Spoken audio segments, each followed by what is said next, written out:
Hi everyone, welcome back.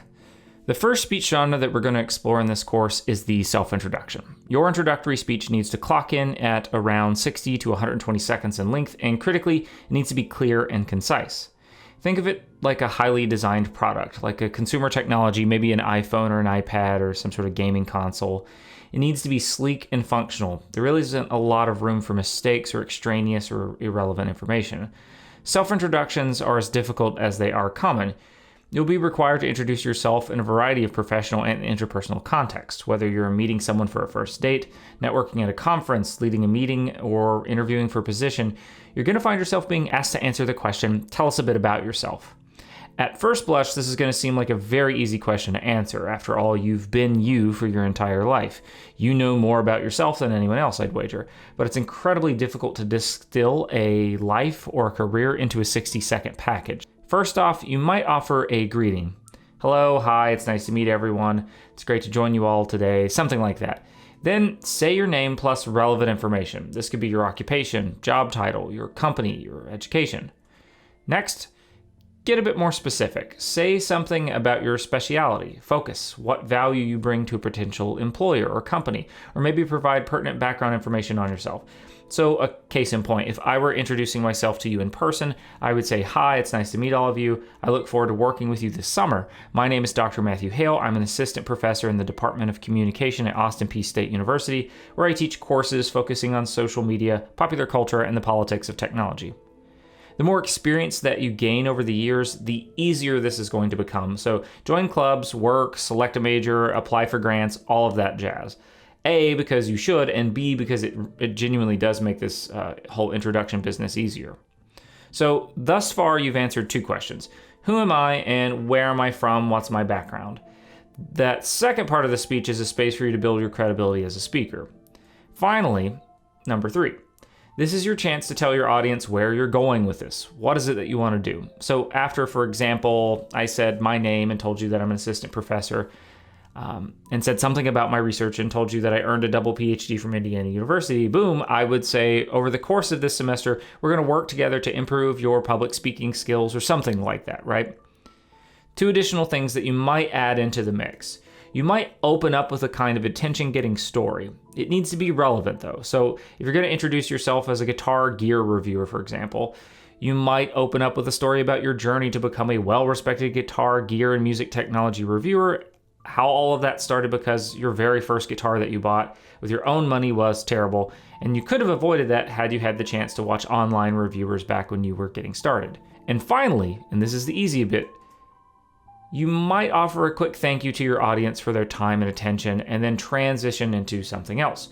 For instance, that concludes today's meeting. Have a great day, and I'll touch base with each of you later in the day to see how your project's coming along. Now, what you say and how you say it is going to depend entirely upon the context. You shouldn't introduce yourself on a first date the same way you introduce yourself at a job interview. These are 2 wildly different communicative contexts. As such, it's up to you to think strategically. Don't just record your speech in one take when you're doing this. Think about your audience, think about the mode of communication. In this case, you'll be introducing yourself to me, your professor, in the context of a college course via video. And lastly, but certainly not least, think about what it is that you hope to accomplish. This is about what sociologist Irving Goffman calls impression management.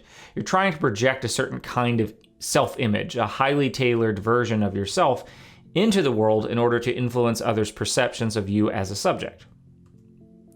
Things to avoid. Don't go on long-winded stories, sidebars, tangents. Don't waste time.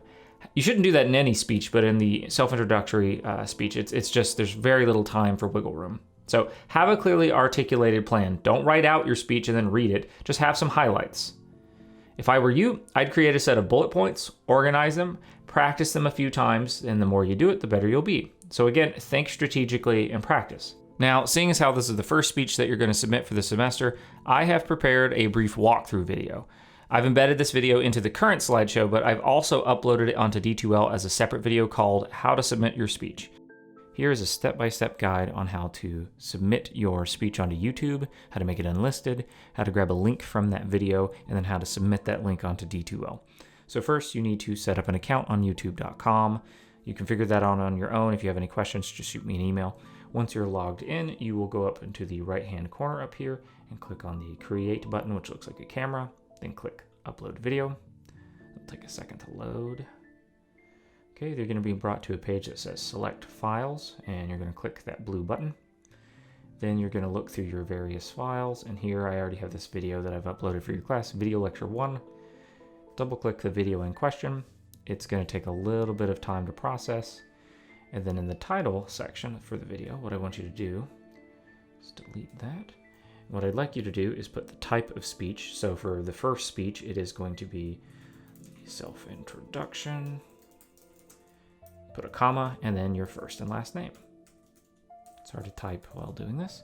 Description, you don't have to do anything, but you can put something in there if you want. I am not going to look at it. You don't have to do anything for the thumbnail or the playlist. For audience, select no, it's not made for kids, then click next. For video elements, you don't have to do anything whatsoever, click next.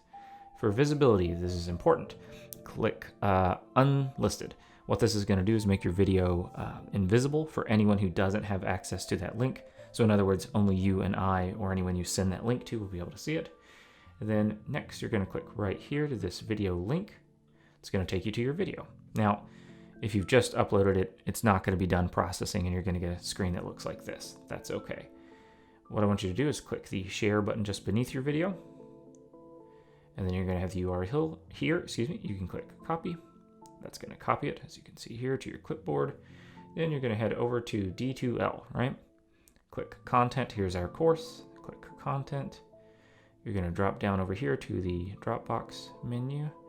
And then you're going to select the appropriate Dropbox, either here or here in the expanding folder sort of things, or modules, I think D2L calls them. So I'm going to submit this into the introductory speech. Give that a click. Select the Dropbox in question for introductory speech. And this is how it's going to look exactly. You won't have this. This is one I submitted earlier. But basically, you're going to take your link and copy and paste it in there. And then click submit to Dropbox. And that's going to be it. That's going to submit your assignment. And then eventually, just a little bit, you're going to get a little bit of a notification to look like that orange dot.